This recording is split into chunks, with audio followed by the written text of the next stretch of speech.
cette belle histoire. Je retiens le plaisir, le désir d'apprendre, c'est fondamental, c'est tout par-delà. Je retiens aussi cette question de praxis qui me tient à cœur. L'action, tu parlais d'action, action pour la transformation. Donc merci encore. Les profs parlent toujours trop, c'est vrai, les chercheurs aussi. Mais nous avons à peu près, je pense, tenu le temps. Alors il reste peut-être du temps pour les questions. 10 minutes. Bon. Alors 1 minute, 10 minutes. Voilà, 10 minutes. Oui, on a pris, on s'est auto-octroyé, rappelons-nous, du temps pour nous présenter mutuellement. Mais voilà, le temps était tenu. Alors, on y va pour les questions. Alors oui.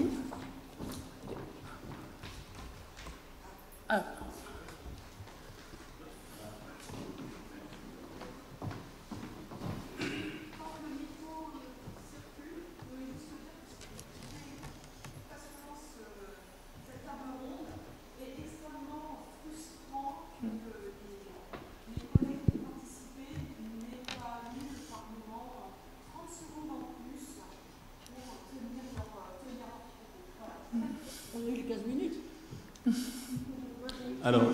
Alors, merci beaucoup de ces interventions toutes passionnantes. Alors, ma question s'adresse à Christine, à gauche. C'est Christine, c'est vous, c'est ça? C'est vous? Voilà. En fait, j'ai identifié deux pôles, c'est Baba Karfaya. Donc, j'ai identifié deux pôles dans votre intervention et il y en a un qui me manque un peu. C'est le pôle en fait qui a la racine psy et l'autre pôle qui a la racine socio. La racine psy est bien expliquée par vous à travers Lacan, à travers la notion de langage et pensée. Mais je pense qu'à partir du moment où on a un autre moi-même qui intervient, ce n'est plus la racine psy, mais la racine socio. Je voudrais juste savoir, est-ce que c'est parce que ce n'est pas nous qui avons créé la langue, il faut qu'on partage un code pour qu'on puisse parler, n'est-ce pas, entre nous. Donc la langue est quelque chose de social, ce n'est pas seulement quelque chose de réflexif. Je voudrais juste savoir si la notion de Bakhtin, la notion de dialogisme a une place dans vos travaux, en fait, parce qu'ils considèrent que quand moi, par exemple, moi, quand je parle, ça parle en moi.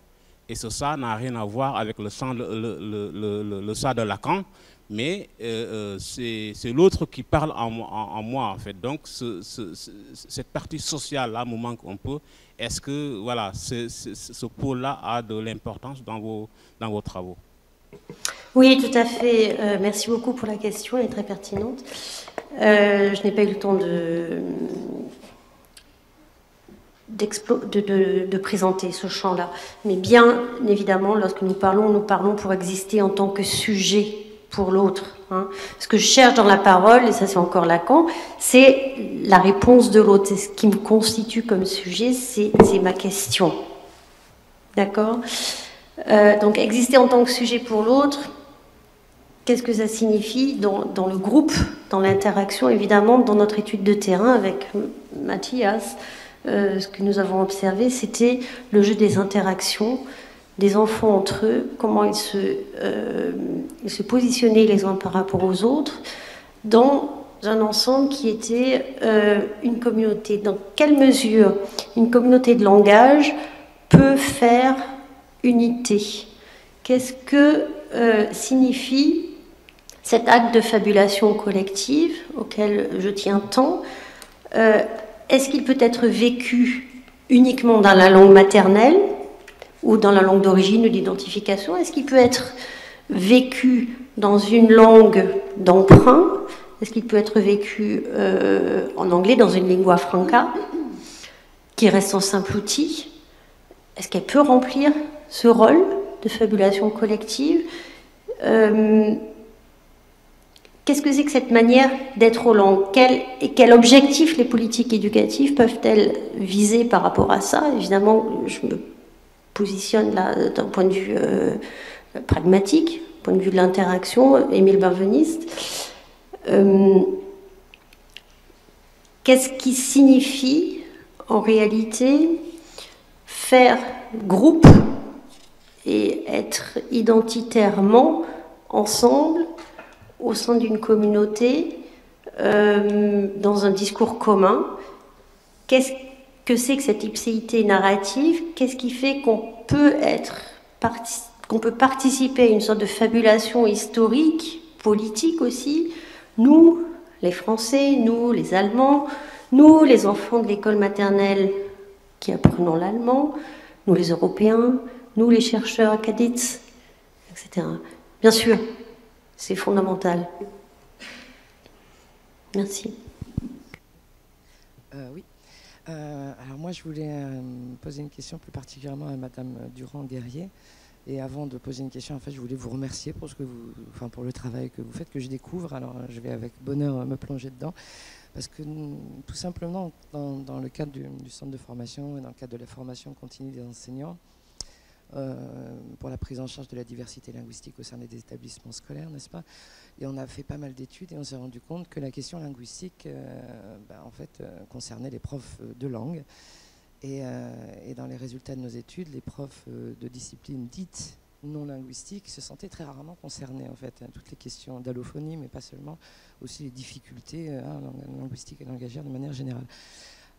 Donc c'est un fait, et c'est pour ça que je vous remercie, parce qu'ici on a quand même quelqu'un qui est spécialisé en didactique des mathématiques et qui s'intéresse à la question des langues, qui est pourtant tellement fondamentale, quelle que soit la matière, la discipline qu'on enseigne. Alors ma question c'était... quand est-ce que vous créez une association de professeurs de mathématiques qui s'intéressent aux langues et peut-être pas que les profs de mathématiques d'ailleurs?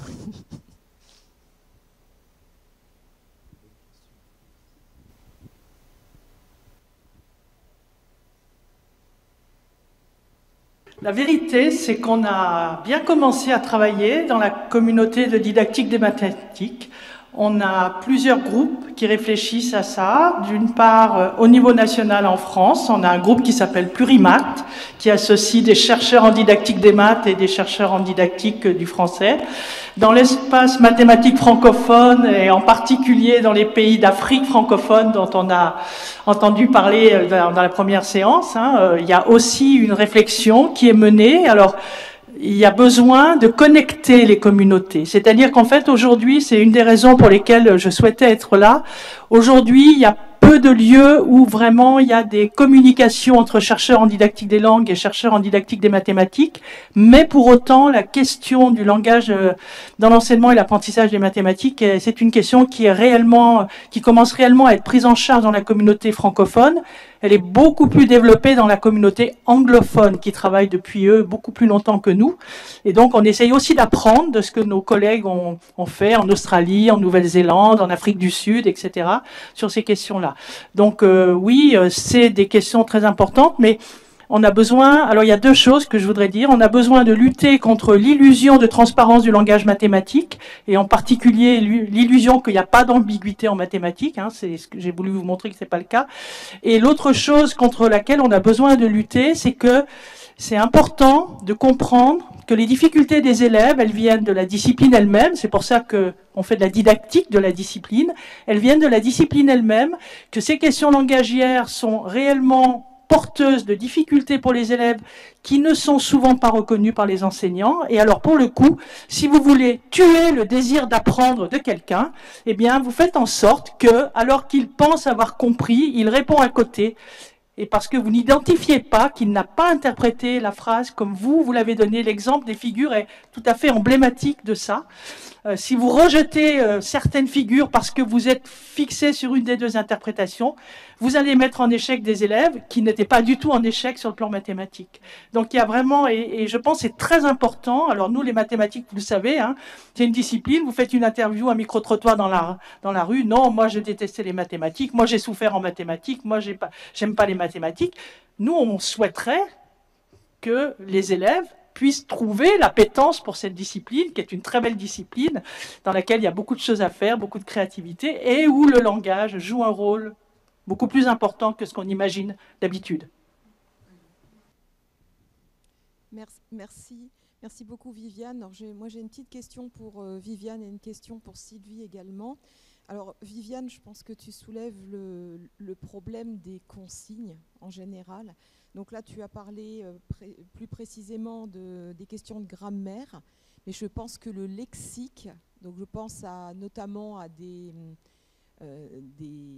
mots qui ont posé problème en mathématiques. J'ai entendu des collègues raconter l'échec d'élèves parce qu'il y avait dans la consigne le commerçant fait une ristourne de tant de pourcents. Et en fait, les élèves ont tous été en échec parce qu'ils ne connaissaient pas le mot ristourne. Donc je pense qu'au-delà de la grammaire, il y a aussi un vrai travail à faire sur le lexique. Et ma question, je voulais savoir si dans ton groupe, vous aviez travaillé sur les manuels et justement sur les échecs que ça peut engendrer aux élèves, sur les échecs qui peuvent être engendrés en raison de consignes mal rédigées. Alors, la première chose, je suis entièrement d'accord sur les questions de lexique. Simplement, ce que j'ai dit, c'est qu'aujourd'hui, je parlais de grammaire, mais ça ne veut pas dire que je ne m'intéresse pas aux questions de lexique. Mais voilà, disons que le lexique est plus travaillé que la grammaire pour les mathématiques. Il y a plus de travaux sur le lexique et depuis plus longtemps, mais les questions de lexique sont essentielles. Et d'ailleurs, dans ce que j'ai pas pu vous présenter de l'évaluation nationale, il y a à la fois des questions de grammaire et des questions de lexique. Ça, c'est complètement évident. Après, effectivement, il y a aussi la question des manuels. Donc, en fait, le chantier est assez énorme. Et donc, il y a beaucoup de choses à faire. Et pour la question du plurilinguisme, eh bien, il faut travailler aussi avec les différentes langues. Et là, la question du lexique, Marianne nous l'a présenté l'autre jour, et même pour le lexique, c'est important d'associer des chercheurs, des linguistes, des chercheurs en didactique des langues et des chercheurs en didactique des mathématiques, parce que dans les choix lexicaux qui peuvent être faits dans une langue ou dans l'autre, la dimension culturelle va jouer un rôle, et cette dimension culturelle peut être regardée à la lumière des mathématiques, pour penser le vocabulaire mathématique. Donc ça, c'est une chose très importante. Et bien sûr, les manuels, c'est essentiel, mais voilà, c'est un chantier très important qui s'ouvre et sur lequel on souhaite continuer à travailler. Voilà, ça fait vraiment, il y a vraiment des domaines de recherche à développer en collaboration très importants. Merci beaucoup. J'ai une petite question pour Sylvie également. Merci beaucoup pour ta présentation qui était passionnante. Je voulais savoir si, après avoir amené tes étudiants à travailler sur leur biographie linguistique, il me semble que c'était des enseignants stagiaires, donc ils sont des classes. Est-ce que tu as vu, en faisant des observations de classe par la suite, un changement d'attitude par rapport à leurs propres élèves? Une réponse brève. Oui. Malheureusement, je ne les ai pas vus, je les ai vraiment interrogés et je n'ai pas eu l'occasion de les voir en contexte de classe, comment est-ce qu'ils le faisaient. Mais le fait de les avoir sensibilisés, de les avoir fait travailler aussi sur leur biographie langagière, donc ça, comment dirais-je, ça a suscité des choses qu'ils vont mettre en pratique, tu vois. C'était bref, assez. On peut... Merci. Est-ce que nous avons le temps pour une dernière question? Oui. Merci, oui. Je voulais aussi remercier Viviane Durand-Guerrier pour votre présentation. J'avais lu un article de vous, d'ailleurs, et de, je crois, Imed Benkilani sur la négation en français et en arabe il y a quelques années. Et je me demandais dans quelle mesure ce qui se passe au niveau, par exemple, des enseignements bilingues, ce que fait, par exemple, le travail que fait, par exemple, Laurent Gaillot en Suisse, qui réfléchit sur ces questions d'opacité, de saturation, etc., du discours, lorsque des matières sont enseignées à la fois dans deux langues.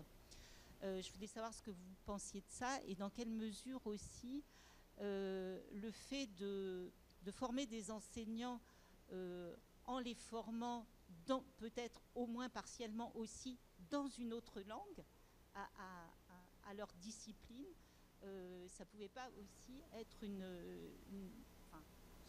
un moyen intéressant de les sensibiliser à ces questions. Voilà. Oui, alors moi, j'ai pas fait de recherche sur ce qui se passe dans les disciplines non linguistiques quand les mathématiques sont enseignées dans une langue autre que le français pour les disciplines non linguistiques. Il y a des travaux, hein, il y a eu une thèse qui a été faite à Bordeaux, qui était dirigée par Patrick Gibel et Isabelle Bloch sur cette question-là. Donc il y a des résultats dans cette thèse-là. Oui, ça apporte évidemment le fait d'avoir à réfléchir, c'est très riche. En fait, c'est très riche. Gérard Vergniaud, peut-être que certains d'entre vous connaissent ce chercheur en psychologie cognitive, il explique bien que dans le processus de conceptualisation, les différentes représentations langagières et non langagières sont très importantes et on comprend bien que d'avoir plusieurs langues pour exprimer les idées qui sont contenues et qui sont attenantes à un concept, ça va être une richesse, ça va enrichir. Et puis aussi, quand on s'interroge sur comment exprimer dans une autre langue ce qu'on exprime dans sa propre langue, ça nous amène à re-questionner ce qui, pour nous semble totalement évident, c'est-à-dire cette fameuse pseudo-transparence, en fait, du langage mathématique. Et ça, je pense que c'est vraiment essentiel. Très bon mot de la fin. Excellent. Bon, voilà, on peut, voilà. Et je te laisse la parole. D'abord, merci aux intervenantes. Ah oui, merci aux intervenantes et au public.